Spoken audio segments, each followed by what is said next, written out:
Welcome to episode 2 of CDA Circulate, the podcast where we explore the ideas, strategies, and news shaping all things digital.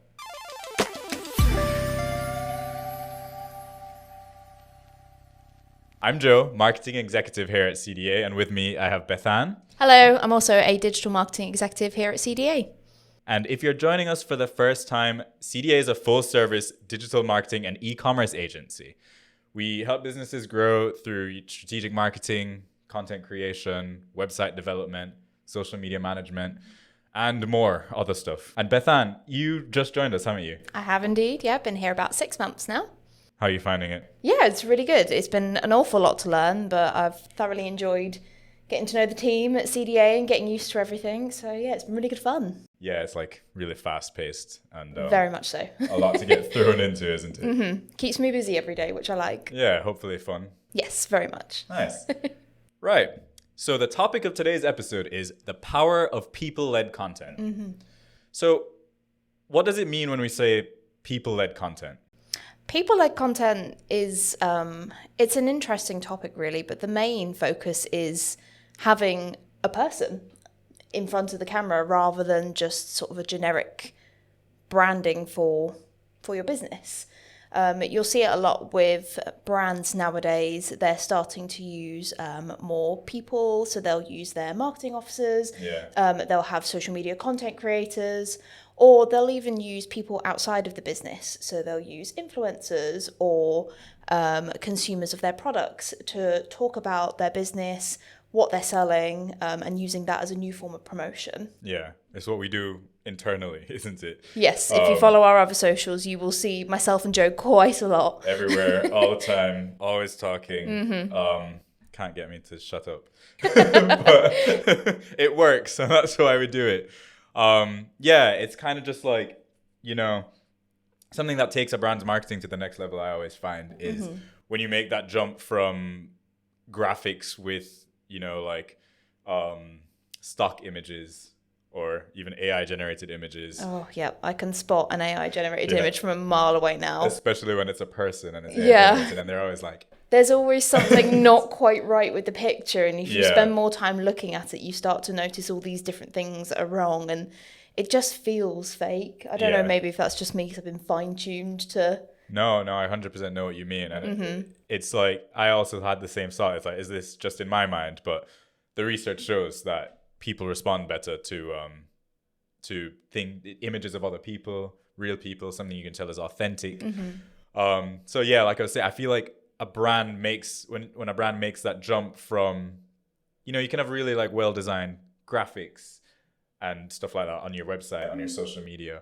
When you make that jump to include the people in your company, showing the story behind it, the real kind of interactivity of it, that's what brings your marketing to the next level. Yeah, I because agree. people like people. They don't necessarily connect as much with squares and triangles and pretty colors, as nice as they are. I mean, don't get me wrong, I love a good graphic, and I think some websites look absolutely fantastic. But as you said, that kind of nice polished feel from your website doesn't necessarily translate well onto social media. No, exactly. Particularly for me, I would admit I am someone who is chronically online.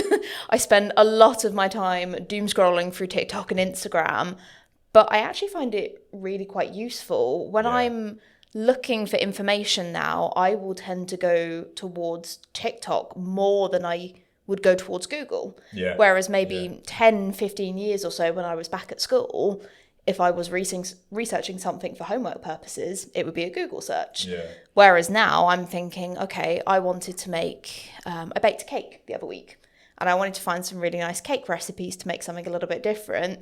I went straight to TikTok because I find it so much easier to watch a video of someone else talking me through the step-by-step process of how to make a cake, and you see the end result as well. Yeah. That's not a perfectly photoshopped final product. It's not like exactly. A staged image of the cake. It's more real, and I think I prefer that because to me, I think, okay, I'm going to trust this person because they haven't used lots of flashy editing, they haven't used a professional photography studio. It's just a person with a mobile phone and a tripod, and they've got a product in front of them. Yeah, I agree, and that I think is a good segue into my next question, which is why do you think it is that audiences tend to connect more with people than with a brand, for example? Well, there's actually quite a bit of interesting psychology around this. So we would call it social proof. Yeah. And social proof essentially means that you're almost hardwired to trust people over words on a page or graphics on a website. Especially for me, like I just mentioned, it's if I'm speaking to a person, even if I was chatting to you and you recommended me a product, I would trust you because I know you. Yeah. It's the same for social media. You get to know these people, even though you may have never met them before and you never will meet them. There's something about that authenticity of just having one singular person sat in front of a camera, recommending a product, and they're usually quite honest. Yeah. I find with a lot of pre-written product reviews on websites, of course, they want to highlight the best bits of their products. They're not necessarily going to show you any of the negatives, are they? Yeah, no, 100%. That makes sense. Like research shows people tend to relate to other people, and that's kind of intuitive, isn't it?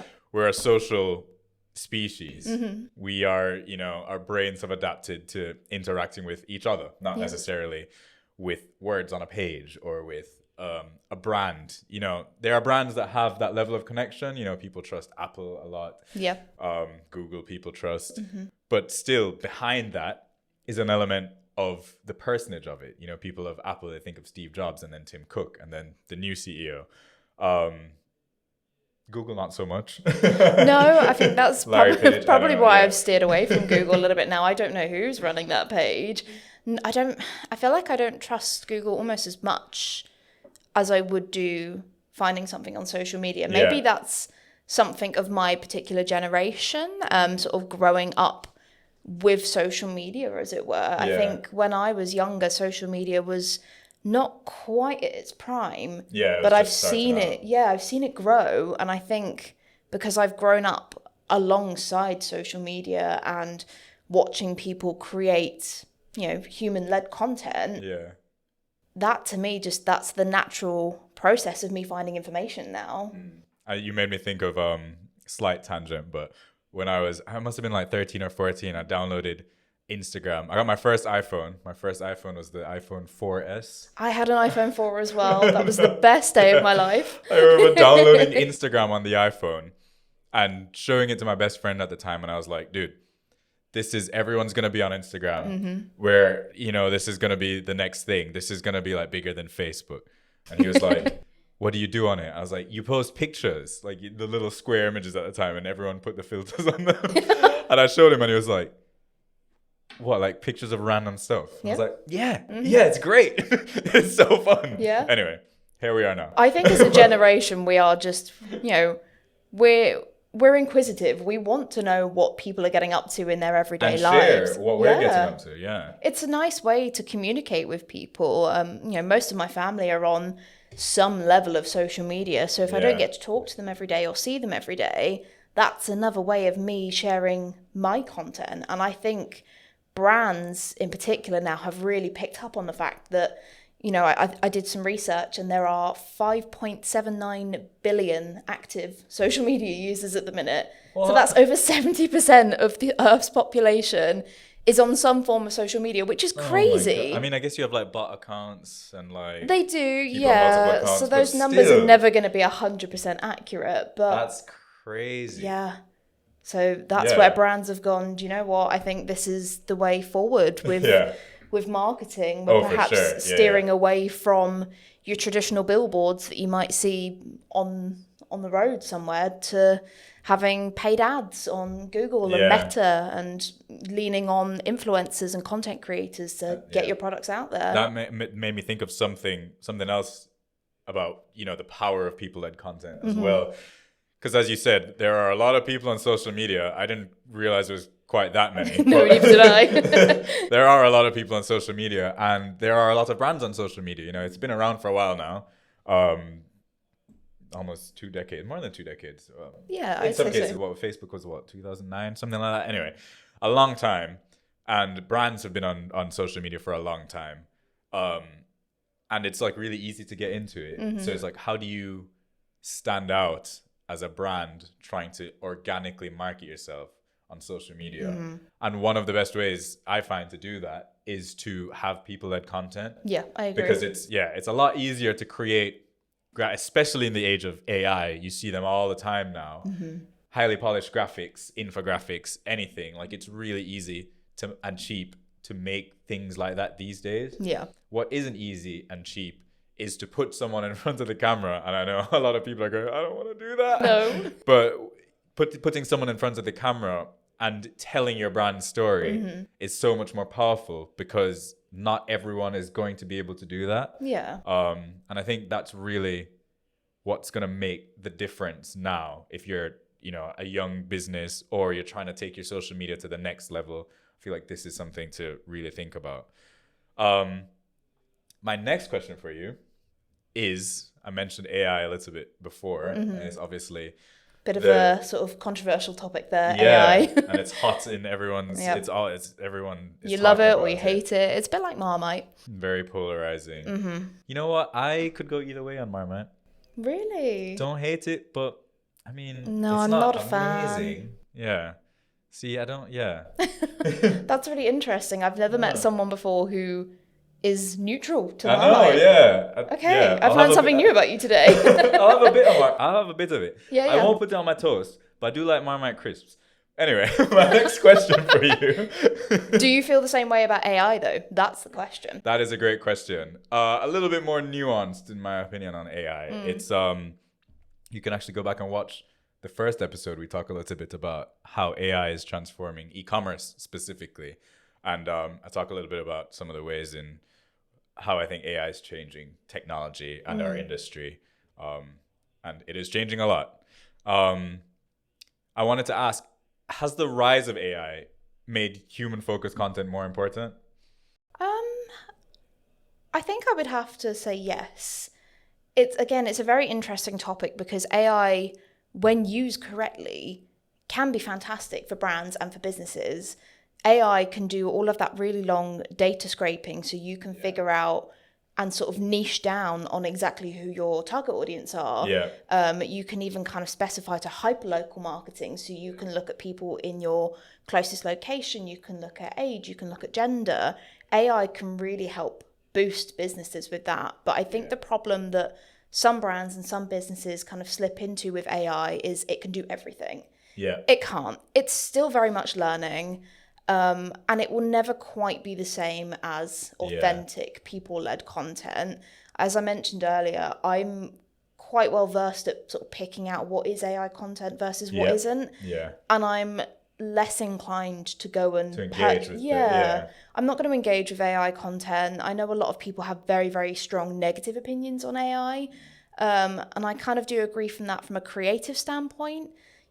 Being creative is a skill set, and it's a job. It's what you and I do. I'd be really, really scared one day if AI could completely take over our jobs. I'd be very upset about that. But yeah, I think it's difficult for businesses because there's so much content out there now. It's getting a little bit harder to stand out from the crowd. And some things I see with new clients when they're joining CDA is they don't quite have a proper social media plan in place. So they don't fully understand their brand values. They don't really know their tone of voice. They don't know where they want to go with their content and with their story. Yeah. And I think that's something that we help a lot with at CDA, and something I would recommend for all businesses when you're developing your social media strategy is to have that plan in place. Yeah. You've really got to understand your niche, your market, and who you want to sell to, because that way you can tailor your content and it makes it so much easier. The rise of influencers as well is another really interesting thing to look at. You'll see nowadays that they'll use smaller influencers, but perhaps with a more specific interest. Something that I see a lot, because I'm a big fan of it, is books and reading. Yeah. The rise of book talk has grown rapidly. You'll see it all over the place now. People have hearing about it. a lot of opinions about the latest fiction read, but I've noticed that UK publishers in particular have really jumped on the fact that authentic people-led content is what's going to boost their engagement and boost their sales. So with the rise of TikTok Shop as well, it's one click and I can purchase that book that I've seen someone talk about and give a 5-star review. So if I'm interested, I haven't got to jump off TikTok, go onto Google or head out to the shops. Yeah. I can just buy it within 2 minutes. Seamless. Yeah. Yeah, I'd like to touch on some of the stuff that you said earlier in regards to AI. It's kind of ties into, what Stuart and I were talking about in the first episode, if you remember. And it's, AI is a tool and easy to use. Lots of people are using it. But it is only going to be as good as what you bring to it, the information that you give to it. Yes. So especially when you're using it for marketing, a lot of the times what I will see on like a smaller brand's, social media or other marketing, whether it's on their website or like a mail out or something, is they will just let AI run with the whole thing. And you've generated all the images, all the copy, everything in AI. And it's really obvious and it's really not powerful because it's very generic. Yeah. It's not tailored to your brand. It's not saying anything particularly unique. And I feel like, if you're going to use AI, you need to bring to it, your brand value, your messaging, what you want to see, a plan for social media. And if you don't have these things in mind, then you're not going to see results if you're just plugging it into ChatGPT and saying, please do this for me. Yeah. And like tying that back into people-led content, even if you're in your business and you want to bring more people-led content, but you rely heavily on AI for your marketing, it's not really one or the other, is it? There's a world in which you can, bring a plan to AI, bring your brand to AI, and then use AI to help you create people-led content. I think it's finding that balance, isn't it? Yeah. AI, like we've said, it can be a very powerful tool, but it doesn't know everything. And I think that's something that brands need to consider a little bit more when they are using AI to help with their marketing, is you've got to train it. Yeah. The AI isn't going to know everything about your brand, your values, your history.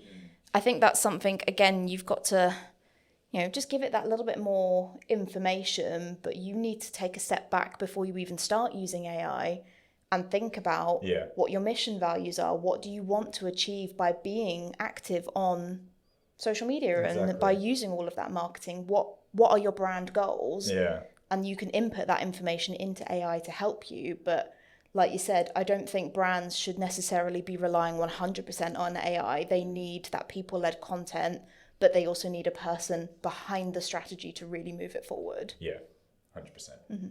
Cool. Right. So why isn't everyone doing people-led content if it's so great? Like, why don't we see everyone's CEO, everyone's, founder on Instagram talking through their brand? What are some of the like challenges or struggles you think a brand runs into when they want to focus on human-led content? I mean, I think a big struggle is getting the people to film the content in the first place. Yeah. We've had our struggles here at CDA. Sometimes if we want to film content, not everyone is as confident as Joe and I, which I completely understand. Not everyone is going to want to speak on camera and be on social media for the world to see. I completely understand that. So I think one of the struggles that brands would have is automatically assuming that everyone in their current team is going to suddenly want to jump on this big change and go viral on TikTok. Yeah. That's not the case. For brands that would struggle with that as well, it's the cost. They would then have to look at their current team and think, okay, if we want to start getting serious with this marketing and social media, we're going to need to hire a digital marketing executive or a content creator. Yeah. Hiring someone to be in-house full-time is an additional cost. And not all businesses are potentially going to have those finances behind them in order to do so, and to purchase the equipment as well. Yeah, no, exactly. Especially if you're a small business, a tiny team, or even like a one-man band. Yeah. You got to do your social media yourself. And if you're not a person that really wants to be in front of a camera, which not a lot of people are, I'm realizing, put a camera, please keep a camera on me at all times. No, I'm kidding. But no, I find that, most people aren't as comfortable or not capable of being themselves or don't know what to say. Yeah, it's hard. And yeah, it is. And that's really a challenge when you're putting, right now, lights everywhere, microphone, camera. Yep. It's This isn't like a normal office setting Yeah. for us, is it? you have to like, it is hard work to melt that element of, you know, Mm-hmm. things on you, melt that away and be yourself in front of a camera. That is like a massive challenge, barrier to entry to this. But what that means is if you're able to cross that barrier, you are, you know, stepping out ahead of the crowd and doing something to stand out. Yeah. Right. So like, why should you do that? If you're a small business owner, what is the benefit of going in front of a camera, being the person that markets your brand? Or what's the benefit of hiring someone to do that? Why is people-led content good for business? How does it influence purchase? I'd definitely say there's benefits to both. I definitely think for brands that are wanting to have their own people in front of the camera, it's great. It builds that social proof and it builds that trust and credibility. If you've got people working directly for the brand that aren't afraid to speak about the brand, you know, if they're working for your company, you'd like to hope they're going to enjoy the products that you're selling.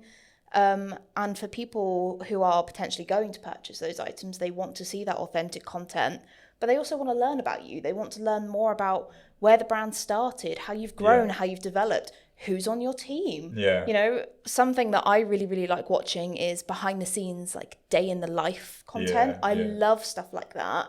It may not necessarily be the hard sell that you think traditional marketing is all about. They're not saying, buy my product, buy my product.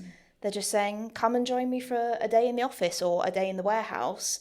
And you get to know a little bit more about the brand that way. And it just slowly builds that trust and credibility. Yeah. And I think a bit of a stigma that have a lot of brands and businesses have is that they need to have everything in place all at once. They need to have the latest tech, the latest equipment. Yeah. They need to be professional video editors. That is not true at all. You can literally just pick up your phone, press record and go about your day. It's as simple as that. I mean, most of us sort of have the latest iPhone or Samsung or equivalent, and they've all got really, really good built-in cameras and microphones. So you don't need lots of high-end equipment like we have now for the podcast. It's really just quite as simple as picking up the phone and giving it a go. But I think it's that growth. It's getting over that initial speed bump of the scariness of putting yourself out there on social media and marketing. But I think that's where potentially hiring an outsourced CMO would step in. So, for example, hiring someone like myself or Joe and the team at CDA, we're already sort of a little bit over that speed bump and a bit more confident being on camera and creating that authentic content. If you're not quite there yet, we can do it for you. Yeah. I think like it's really important to consider, because to me, people-led content is one of those, it almost becomes a USP. If you're a smaller business operating in a space that larger businesses operate in, like, let's say, for example, you own like a gift shop that sells, you know, knickknacks, collectibles. I love a gift shop like that. Yeah, me too. If you're a company like that, you're a small team, you know, maybe it's just you and you sell online, or maybe you have a bricks and mortar store, you have some employees in the shop. There are a couple of ways you can separate your brand from others. You know, your like brand image, your brand identity, your brand story is going to do that job for you. But then when you bring people-led content into your marketing, into that strategy, that is going to set you apart from everyone else that's in the same industry as you, because all of a sudden it stops being gift shop brand X. It starts being, oh, the shop that's owned by that lady or the shop that's owned by that guy. And if, you know, you start to develop a following on social media, people think, oh, it's the gift store guy from Instagram or it's the chocolate shop lady from Instagram. It just adds, it's basically a cheat code to be like, my USP isn't actually doing anything different from the bigger brands. It's just putting myself forward as the personality and the face of my brand. And it makes a massive difference. Because again, people buy into people more than they buy into brands. I mean, it's funny you should say that. I can actually think of an exact example of something like that happening with people-led content. For anyone who lives in the St Albans area, you need to go down and visit Glaze Bakery. The person who owns Glaze is a gentleman called Ollie, and he took over their social media marketing probably about a year or so ago. And it's so raw, so authentic, and he is such a funny guy that they blew up and went viral on social media, which is one thing. But that kind of viral sensation translated into people wanting to go to the store, not necessarily to go and buy the products, but to go and visit Ollie and to go and chat with him, because he was such a funny guy and his content was just so simple and so silly. But I really, really enjoyed it, that I actually spoke to my friends when I used to work there and said, let's pop down on our lunch break and go and see if we can spot the guy who owns Glazed Bakery. It wasn't necessarily, I'm going to go down there today to buy a pastry. I mean, they were delicious. But yeah, I found that so fascinating to think that the reason I went down and discovered this new small business in the area was because of Ollie and not because of the brand. Yeah.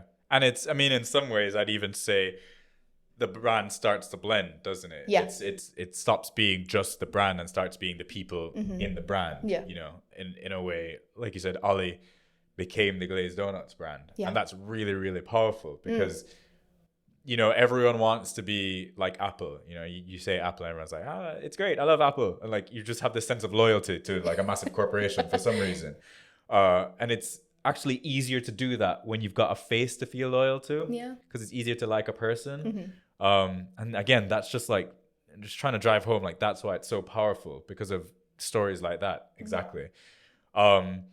So if I'm a small business owner and I want to implement more people-led content into my marketing strategy today, how do I create content that feels authentic and doesn't feel like I'm just doing it because I just watched this podcast and I feel like I need to do it? No. How do I make it feel real? I would say you need to start from the very basics. You need to sit down and really think about why you want to do social media marketing, why you want to be on socials like Instagram, TikTok, Facebook, LinkedIn. Maybe think about exactly what your business is trying to sell. Think about where your target audience would be, where that niche lies. You don't necessarily have to spread yourself thin across every single social media platform. You can just pick a couple where you know that your target demographic is going to be. You can access most of that data and analytics sort of through Google and through social media nowadays. So it's really easy information to find. So use that along with your brand and your company data to decide, okay, if we are going to do digital marketing, let's just start with Instagram. So say, for example, if I was a fashion business, I know that fashion is very visually led and very story driven. People, they like to wear fashion garments to tell their story, to kind of express their personality. So for me, I would think that Instagram is probably the smartest platform to begin my journey on. And just start simple. Take lots of pictures, do lots of video reels. Carousels tend to do really well on Instagram.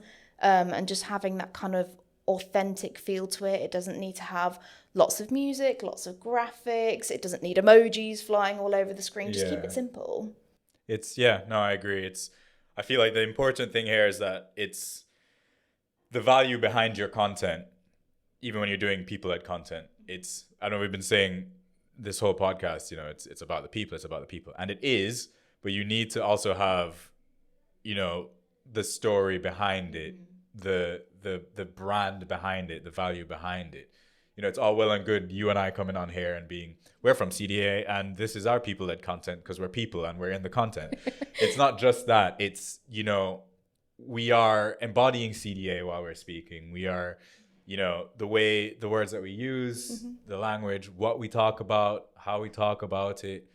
It all comes from a place of understanding of our brand goals and our brand values.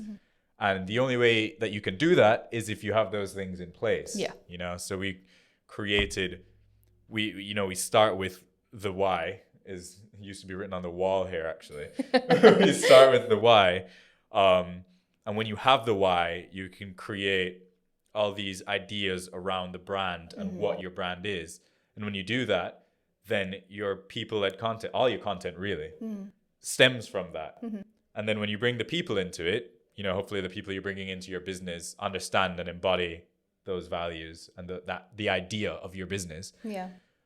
When you bring that into it, all of a sudden the people-led content has the power of having the faces and the voices and it also has the power of your brand behind it. and it works as a reinforcing agent. So I guess the answer to the question is, how do you make it feel authentic and not forced, is you need to have that groundwork set. Yeah, absolutely. You need to have that You've foundation. got to put the work in. And then it should come naturally. Yeah. I think brands would be surprised when they take that step back rather than diving headfirst straight into creating content. Like you mentioned, sort of taking a look at your brand values, your mission statement, and the why. When you have that solidified in place and that's there as a constant, creating content is actually the easy part, because you have so much to talk about with your brand. You realize you're not necessarily just having to do the hard sell anymore. There is a whole world of content that you can make that is going to be authentic to you, authentic to the brand voice.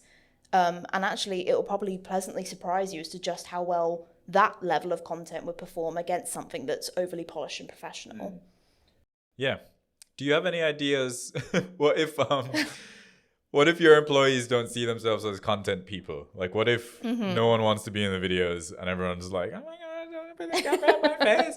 It's very common. Yeah, no, I get it. Do you have any, like, how do you work with that? How do you work around that? Oh, that's such a tricky one, because you never want to force and people you to shouldn't. do content. Don't No. You have to do this. This is in your work contract. That's not not a nice thing to do. I think for things like that, if you were in the sort of business where it would be virtually impossible to make that content with people currently on your team, that's where I would recommend potentially starting to look for an outsourced CMO like ourselves. You know, we've already got the staff members on hand who have been fully trained and who understand the world of social media and digital marketing. I think that would be a sensible move for brands to make that investment to get their digital marketing going. And then maybe further down the line, if they do take on new staff who would be more comfortable in front of a camera, that's when they can start to take control and take leadership a little bit more. But I think that's one of the best benefits of hiring an outsourced CMO is you've got that team there ready to go, so you don't have to worry about it. Yeah. Because it's such a tricky thing. I know that it is, you know, being on camera, it's a lot of pressure. Yeah. And not everyone's going to want to do it. So it's just finding those workarounds, or even perhaps starting your content, maybe even just with some voiceovers. If you don't want your face to be directly on camera, that's fine. Lots of people do that on TikTok and stuff, don't they? Yeah. Or even carousels I've seen before where it's more just kind of people working in the background. So they're going about their daily lives, probably don't even realize they've had their picture taken. You should probably tell them. Yeah. Give them a heads up before. You're going to take pictures of your place. But making it look like a little bit more natural environment, not quite as poised as we are now. And that's just a little easier to do than to be like, right, I'm going to put the camera on you and I need you to talk for 2 minutes about that's stressful. the company you work for. I think one of the things when I'm trying to, make people a little bit more comfortable with being on camera for the purposes of marketing, whether it's like with brands that we work with or like internally, social media, ultimately, I was going to say social media has no rules, but it does actually have rules. But what I mean is there's flexible rules. Yeah. There's no one avenue to success. There's no one way to be successful at marketing on social media, is there? How many times have you been asked, how can we make this post go viral? Oh God, too many times. It's not going to happen. It's just pure luck of the algorithm at this point. It's luck of the draw. And the thing is like, you don't have to be loud and projecting your voice and rah rah rah and someone tell Joe to shut up. What's important is that you're yourself. Yeah. And I feel like people find that a little bit easier to digest than if you have to be like, please be bubbly and boisterous in front of the camera. It's not everyone has that. That sounded like very AI generated. That was a little bit spooky for a second. I know you do a really good impersonation of like AI voices. I could do the chat GPT. I will save that for next episode. But you don't have to do that. No. You don't have to sound like a news presenter. And in fact, it's probably better that you don't when it comes to social media. Because like we've been saying, people react well to authenticity. And part of that is being authentic, lo and behold.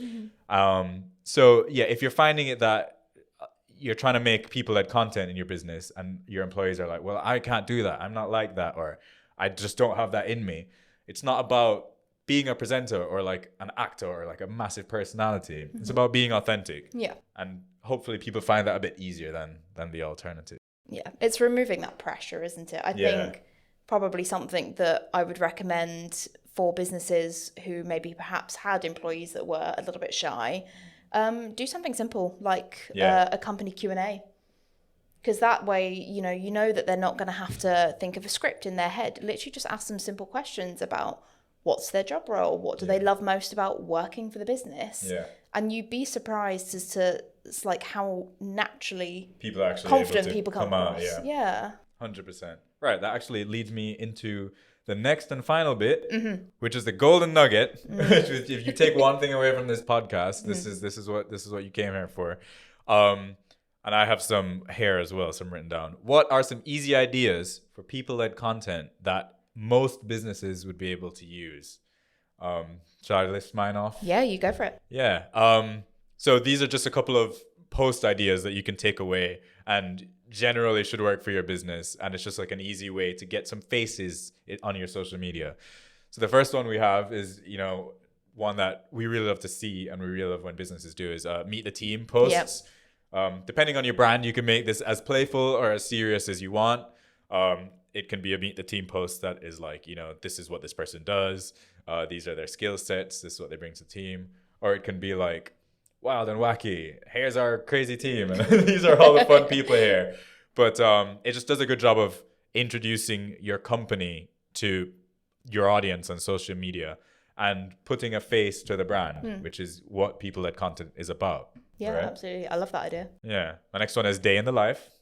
My personal favorite. I can spend hours watching Day in the Lives, even if it's something I have no interest in. Yeah. I'll watch it all the way through. Just watch a day in the life of absolutely anything, because you're just curious to see what other people's lives are like. Yeah. And like what is this job like? I'm naturally a very nosy person, so this kind of content really resonates with me. Yeah. And it's fun and it's easy to make. This is one of those ones where it might be easier to make if you have someone in your company that's more comfortable with social media. Yeah, I agree. Because if you want like one person to be leading the day in the life post, you want them, they don't even necessarily have to be that interesting, to be honest. They can just be, if their job's interesting or if they're a little bit funny, maybe you make them do the day in the life and it's a good bit of content. One that you mentioned earlier, employee Q&As. Yeah.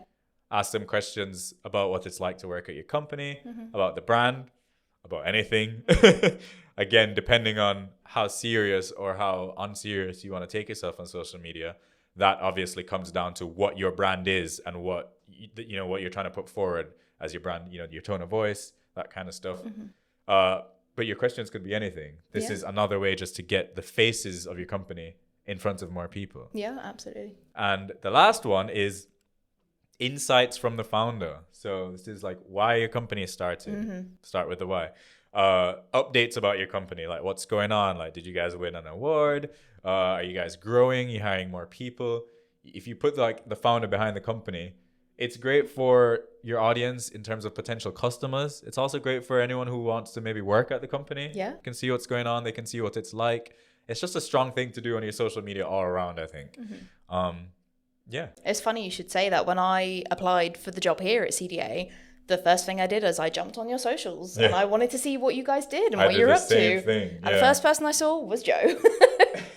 So yeah, I mean, unavoidable. My face is everywhere. I've been stuck with you now. We had a thing earlier where you were editing a video, weren't you?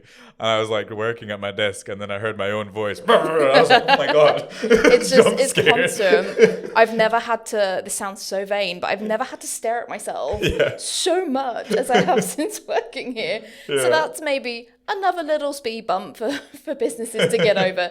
When you are creating your authentic people-led content, you are going to have to get used to staring at yourself. It's inevitable. Yeah. But it's fine. Like I said, just be yourself. People aren't going to judge you. I think we live in a world now where it's becoming so normal. Yeah, social media has become less judgy, I found as well, because so much content is raw and unpolished and unrefined. Yeah, and authenticity really seems to be the main thing these days, doesn't it? So there's a little bit of pressure taken off of creating content now, which I think makes it easier for brands in particular. One thing I really, really like, if you were perhaps to be a little bit more formal with your content, is to make the use of carousels. Yeah. It's a really, really great way to boost your engagement, and the algorithm will notice, rather than people just hovering on a reel for, I think the average watch time is 3 seconds before swiping. Carousels give you that incentive to swipe across and continue to read. So you can use those nice, again, still people-led content, take pictures of your team, of your products, take sort of candid photos of the team in action whilst they're working in the office or in the factory, and then just have a little bit of text over those pictures. And that text is almost like your product hook. That is what's going to grip viewers and encourage them to keep scrolling. I've read so many carousels about things that aren't at all relevant and probably something I'm not interested in, but I've still engaged with that post. And you've just been marketed to. I can't help myself. I always have to swipe through an entire carousel. And it's really good for engagement, isn't it? Yeah, absolutely. Instagram cares about how much time you spend on it. When you're swiping through a carousel, spending more time on the post. It shows our bias, doesn't it? I'm here like, reels, talk to the camera. And you're like, actually, no, you could also do carousels, which is a great point. It's finding that balance. And again, I think a lot of that comes with time. You've got to figure out what works well for your brand and for your business. But again, when we're stepping back to laying out that social media plan, when you look at your audience and your demographics, that's where you need to think, okay, I made a reel the other day that had 6,000 views, whereas a static image got half of that. And I think, okay, maybe I should focus and prioritize a little bit more on reels, or it could be the complete opposite way around. Social media is always changing and developing, so never have a strict plan in place. Be flexible and be adaptable. As well. Always pay attention to what's doing well and what's not. And then you got Instagram in particular likes to change things every 5 minutes, so it's almost impossible to keep on top of. But I mean, that's what we're here for. Luckily, as well. This is our job. We spend a lot of time going through all the latest trends and updates for Meta and TikTok to see, what's hot and what's going to do well for your business. It just happens all the time. Doesn't it? They change stuff. Never ends. Right. Okay, I feel like we've covered some really valuable bits of information there.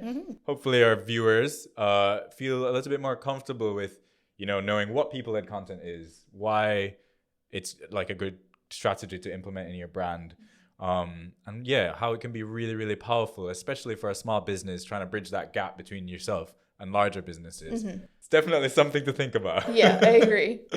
Thank you for joining us today on the second episode of CDA Circulate. Don't forget to follow us on our socials if you haven't already, and subscribe to us on YouTube and Spotify so you get notified when our next episode goes live. And don't forget, at CDA, we are here to make digital human.